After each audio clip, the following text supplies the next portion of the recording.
Hi, so I'm 28 male and my ex-wife Cathy is 27 female. She recently got married to her boyfriend of 3 years, Jonathan, who's 32 male. They've been married for 6 months. Cathy and I had been married quite a long time ago, and that marriage had only lasted for a year.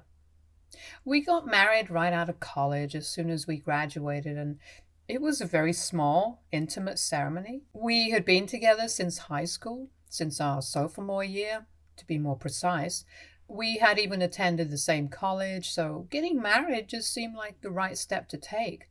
But even though we had been together for so long before that, things didn't work out between us. We were fighting almost every day, and about a year into our marriage, I decided that I could not do this anymore, and I wanted to leave.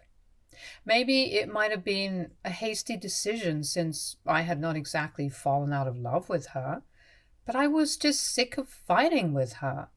And she's really proud, so when I told her that I wanted a divorce, she did not even try to fight to stay with me. And she just said that I could go if I wanted to. And we ended up getting divorced. Both of us were really immature and were definitely not ready for marriage because that's a big deal. We had a lot of growing up to do, and unfortunately, I don't think we would have been able to do it if we had stayed together at that point in time. But during the divorce, she realized that she was pregnant, and we had to factor that in as well. I had thought that we would never talk to each other after we got divorced, but the fact that we were going to have a baby changed everything. She wanted to be a mother, and I definitely wanted to be a father. We tried to work past our differences, but honestly, I thought that it would be better for us to part ways instead. She wanted us to cancel the divorce proceedings and try to work things out and get help from a professional. But I was determined to leave. I had made up my mind and I was not going to back down. So I told her that we could have shared custody of the child and tried to co parent the baby. We could even live close to each other during the initial stages because at that time the baby needed their mother the most, but she was not happy about any of it, and she just wanted to continue our marriage. So we had a lot of disagreements during that time, and things were very difficult. But eventually, we were able to come to a conclusion, and we decided that we would be taking turns with our child, and we would do our best to keep the peace for the sake of our future child. I can understand why she wanted to stay married, but honestly, I had only gotten married because I thought that was what people should do. She had been talking about getting married ever since we were in our second year of college, even though I did not feel emotionally ready for that kind of commitment. I wanted to make a life of my own before I settled down with somebody, but I did not want to break her heart, and I knew that if I had told her that I did not feel ready to get married, she probably would have left me, or we would have at least been fighting. So I decided to just get married for the sake of it. But after a year of being married to her, I realized that this was not my cup of tea, and I wanted to make my own way in life. So that was the reason why I wanted to get a divorce. And after I realized that we were going to have a baby, that resolve strengthened even more because I myself was not even happy in this marriage. So I did not think that it would be appropriate to stay married and then bring a baby into the world and then put him through all of our unhappiness. If I was not happy with her and she was not happy with me, then it would have been better for us to part ways and try to co parent our child peacefully instead of putting him through bad situations during his childhood. Having divorced parents from such a young age would have its own set of challenges, I'll give you that. But at least he would not grow up in a troubled household. That was my reasoning. She believed that we should have stuck together and stayed married because she thought that that would have been the best for the baby. But anyway, that's all in the past. With great difficulty, I managed to get her to agree to my terms and we got divorced, but we continued to stay in touch for the sake of our baby. And we still have continued that arrangement. Our son spends half the month at Cathy's place and the other half at mine. I try to be there for him as much as I can, and so does she. I can't say that we're friends. I know she still has a lot of animosity towards me, and rightfully so. But I did my best, and I do have a lot of love for her in my heart, but I wanted her to be able to have her own life as well. I was aware that she would never be able to truly be happy with me since my heart was not in the marriage. I loved her, but I wanted other things in life, and I was just not ready for marriage. That was my mistake. I acknowledge that, and I accept it. Anyway, after our divorce, I was still there for her in a platonic capacity and as a father. I accompanied her to all of her appointments, and when our son was born, I was there with her every step of the way. I even stayed with her for a couple of days to make sure that she was right.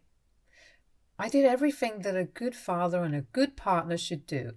But in spite of all of that, she would tell everybody about how I had abandoned her when she needed me the most and made me seem like some monster. Most of my friends stopped speaking to me because of her, but I didn't even bring that up with her. I continued to do my duties as a partner and a father. I accepted it because I knew that I had wronged her by marrying her when I was not ready to do it. That was not something that I should have done, and I figured that this was my punishment for doing that.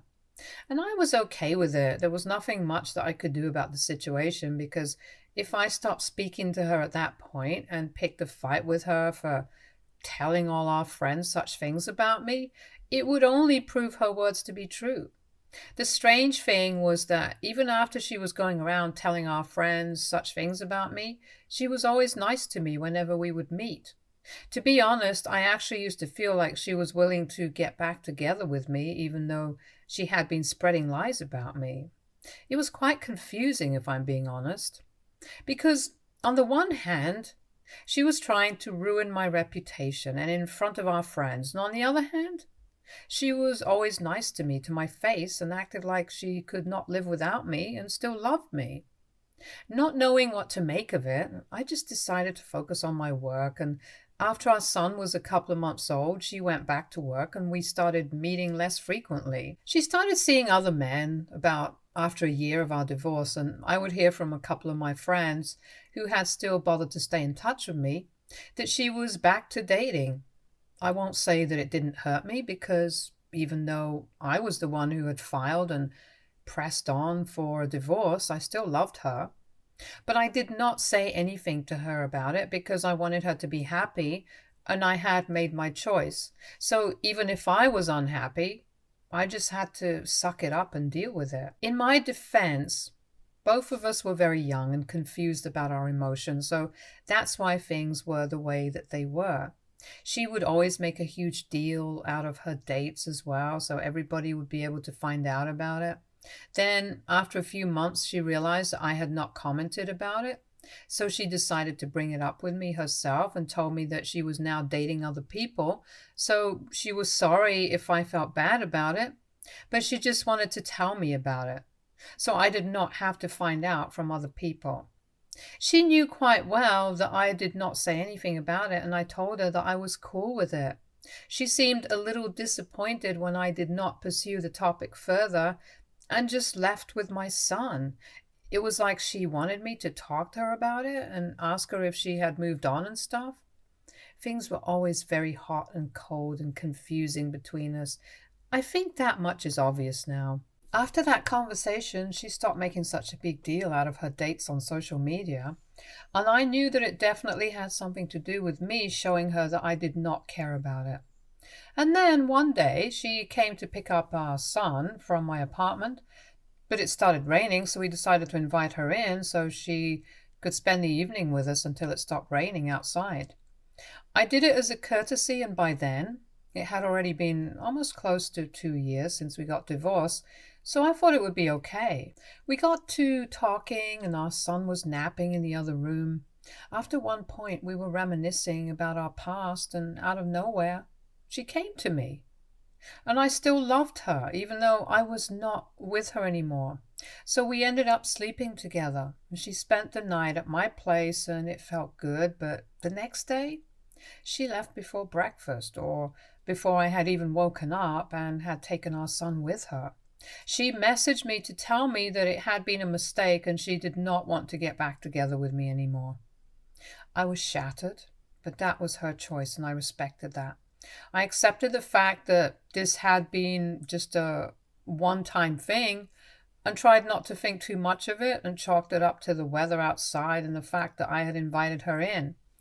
Also, she must have been lonely after our divorce because I know that I had been, and at that age, there was not a lot of people who were looking to date single parents.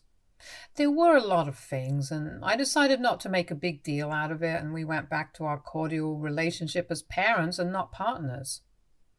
I started distancing myself from her after that, and I only started talking to her about our son, nothing else.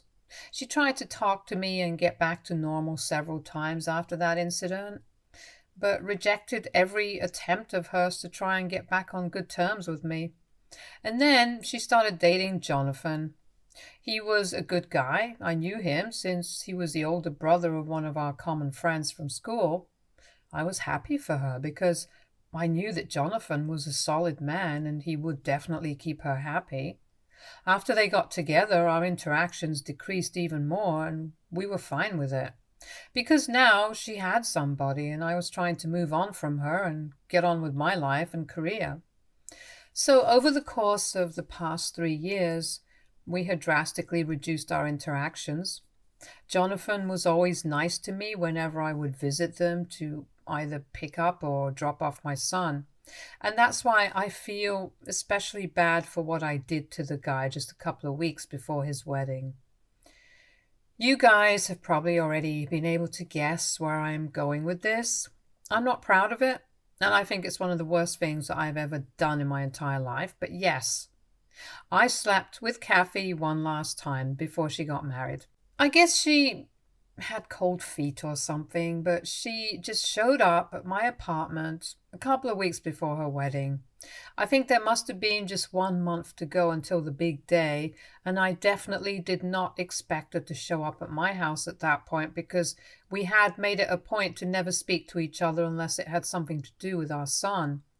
And at that time, our son was at her place, so I was very confused when she showed up that day. But it was really late at night and I was curious, so I opened the door to her and she literally just fell into my arms. She was crying and telling me that she really missed me and she had made a huge mistake and confessed to me that everything that she had been doing for the past couple of years was all to get me back. She told me that she had never been able to move on, but she knew that I wanted different things from life than her, and we were not compatible together. And even if we did end up getting back together, it was very unlikely that it would be any different from the first time that we were married. She was just very confused about what to do, and so she had been playing mind games with me and acting all hot and cold, so that explained a lot of things. I confessed to her that I had not been able to move on either, and I was very confused about my feelings too. We ended up kissing. One thing led to another, and before we knew it, we had done it. I felt really guilty about it later, and I still feel bad, but I loved Cathy, and I really thought that after that incident, at least, she would dump Jonathan and be with me instead. But once again, that did not happen. She woke up the next morning, started crying. I had to console her. She told me that she loved Jonathan and she was just scared that this would not work out once again. It broke my heart that she actually loved him and she was just with me to distract herself from the fact that she was getting married and she was so scared. She begged me to keep this a secret because she did not want to jeopardize her relationship with Jonathan, and hooking up with me had only made her realize that she actually loved him, because if she did not, she would not have felt guilty about it. And she required me to lie to everybody as well and never tell anyone about this incident. I honestly did not want to be the guy she kept on the back burner. I also did not want to ruin her relationship because I was sure that I was not going to gain anything from it. So I told her that I was not going to tell anyone, and she left. She got married, and that was it. I was very disappointed with the way that things turned out because I actually had started to believe that she was going to come back eventually. Because at this age, I'm pretty much ready to get remarried and I still love her. I've never been able to move on. But after she got married to Jonathan, it seemed unlikely. And after what happened a couple of days ago, it seems even more unlikely that we were going to end up together. No amount of love and affection is going to change the fact that she's really not a good person. I realized that a long time ago, but it just took a lot of time for me to come to terms with that. I had always held out hope that maybe she would change, but I don't think that's going to happen. I might be a terrible person as well, but at least I don't hurt other people and go out of my way to mess with their feelings, and she definitely does that. She probably enjoys it as well, which is why she did everything that she did in the past. It's all definitely sick and twisted, and I don't deny the fact that I encouraged it and engaged with her. But she is always the one who initiates things, and I don't think I can be blamed for most of it because she knows about my feelings towards her. And it's her responsibility not to take advantage of it. But anyway, a couple of days ago, she invited me to my son's birthday party and I decided to attend.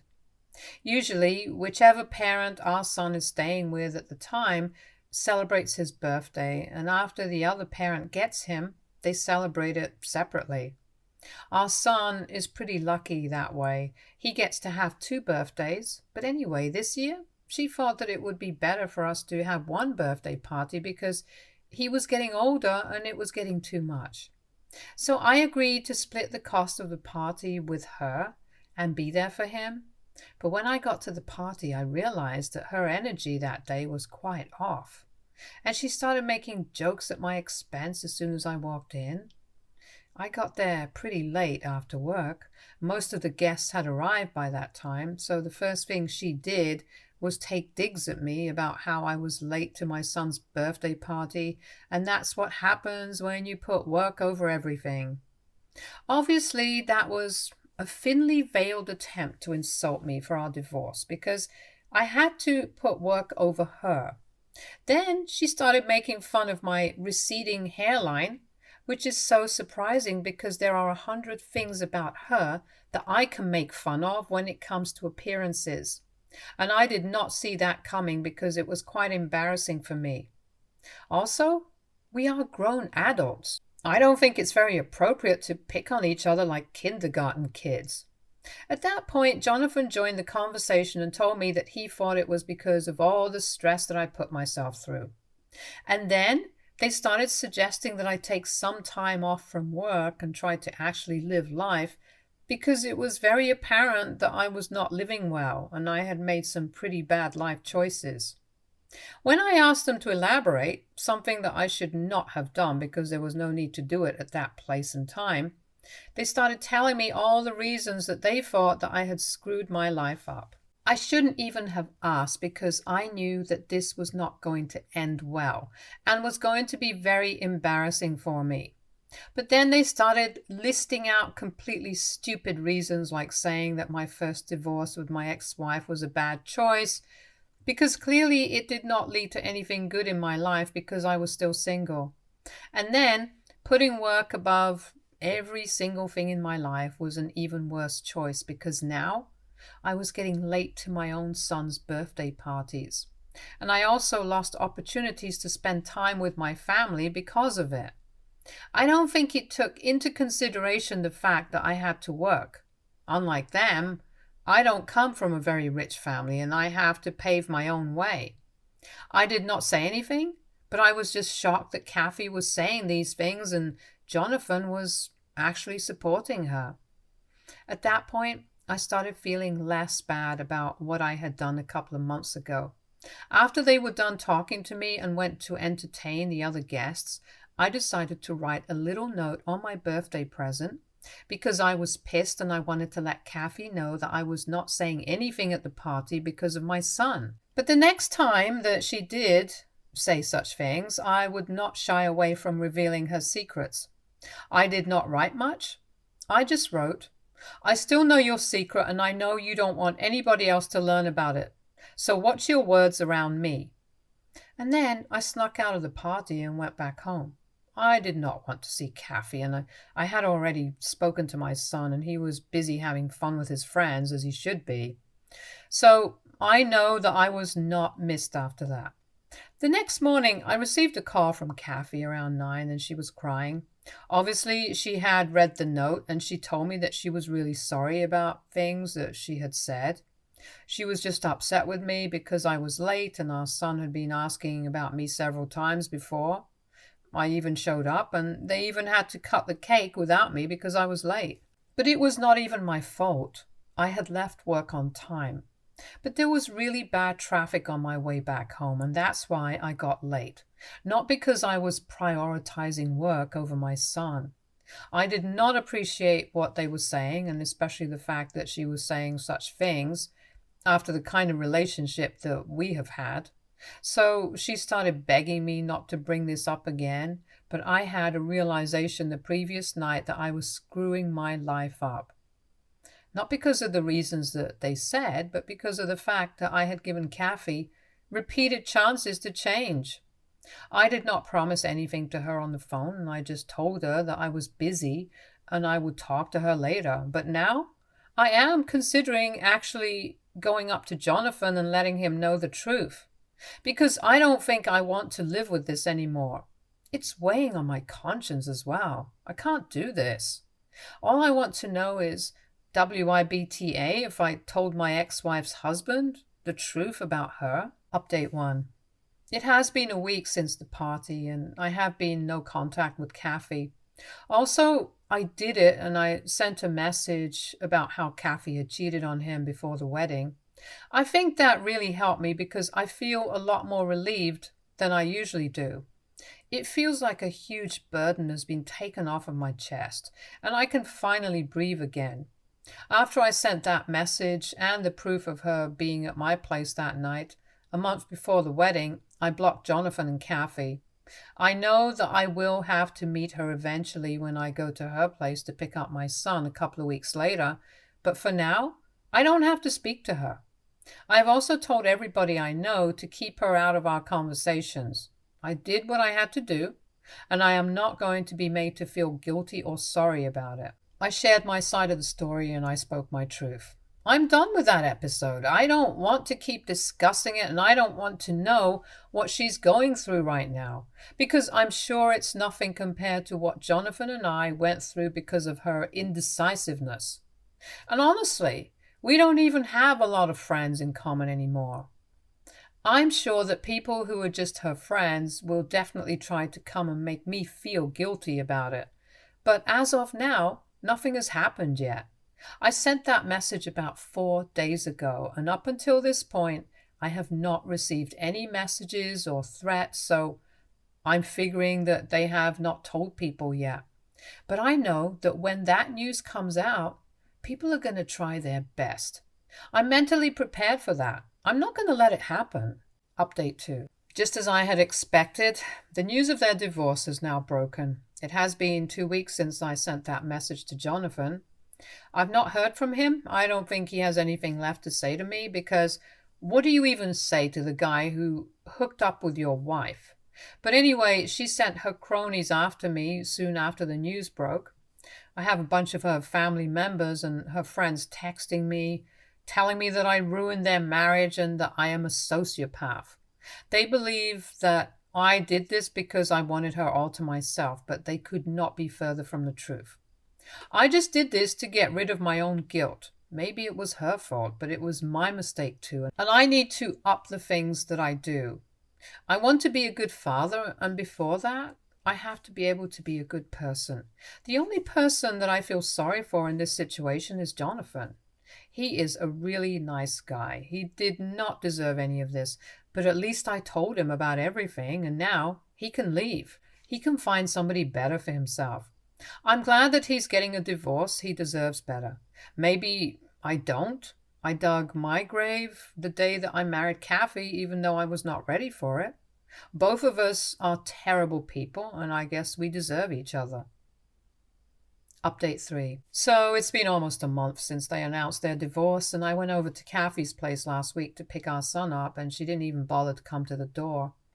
Our son had no idea what was going on, and he told me that his mother had been in a state ever since she and Jonathan had that big fight.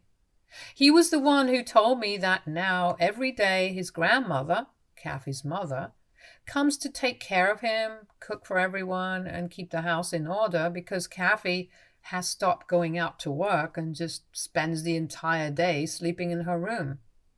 Obviously, the kid is very confused and has no idea what's going on. Nobody has told him anything. He keeps asking me why Uncle Jonathan left the house and the two of them are fighting, and I have no idea what to tell him. It's heartbreaking. I guess I feel kind of guilty, but I know that I did the right thing, so I don't need to. It's just hard for me as a father. Her friends and family are still texting me about it and trying to make me look like the bad guy, but I'm not bothered about what they think of me. Update 4. Hey guys, I realized that I have not updated this thread in almost a year now, so sorry about that. Cathy is divorced now and has been for a couple of months. She is in therapy and is living in the suburbs now, 4 hours away from where I live. Earlier, we used to live close by because of our son and to make the commute easier for him, but not anymore. She moved away to keep her distance from everything, especially me. She told me a couple of days after her divorce proceedings began that she still loved me deep down, but she has a lot of issues to work through, and we are not good for each other right now. If we are really meant to end up together, life will find a way, but for now, we have to stay separate. I guess that's true. We have even modified our custody arrangements so our son can spend the weekend with her and the rest of the week with me. I still love her, but I hope she gets better with time, and I hope I do too, because I am also going to therapy. I'm trying to work everything out. Maybe both of us will be better one day. We might even be happy in the future, maybe with each other and maybe not. But I'm going to try and get there somehow. Stay tuned for more stories from our girl relationships.